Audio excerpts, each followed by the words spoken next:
Nahimong sentro ang mga bugat nga suliran o gahom sa Gen Z voters sa umaabot nga piniliay atol sa Metro Manila Leg sa GMA Masterclass Election 2025 Dapat Totoo Series. Ang report ni Mark Reggie Abella. Mga mahinungdanong issue ug hagit sa umaabot eleksyon ang nahimong sentro nga gipaambit sa mga kapuso personalities at tubangan sa mga estudyante gikan sa 17 ka universidad ug kolehiyo sa NCR sa katapusang hugna sa GMA Masterclass Election 2025 Dapat Totoo Series sa NCR Leg.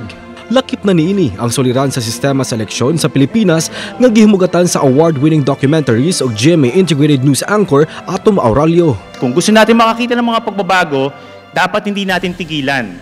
Huwag tayong umasa sa eleksyon lamang, kundi araw-araw i-exercise natin ang ating karapatan bilang mga mamamayang Pilipino at ipaglaban natin ang mga pagbabago na gusto nating makita.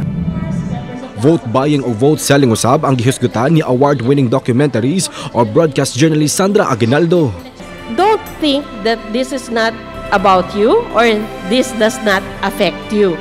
You have to vote wisely and help protect your votes because at the end of the day, kinabukasan nyo yung nakataya dito. Pinaagi sa mga datos, gipakita usab ni GMA Integrated News Research Senior Manager Karen Mayrina ang gahom sa mga Gen Z voters sa eleksyon kay kini ang kaduhang labing daghan og registered voters nga gisundan sa mga millennials. Pag-evolve usab sa communications technology ang gipaambit ni GMA News Online Editor-at-Large Howie Severino. I want to encourage everybody here to have a documentation state of mind. Because when you document something, you are creating resibo. You are creating evidence. Ug sa katapusang hugna sa NCR Leg sa GMA Masterclass Election 2025 Dapat Totoo Series, gipasalamatan ang mga tunghaan nga misalmot sa dakong kalihukan. Ang kabataan, ang pag-asa ng bayan.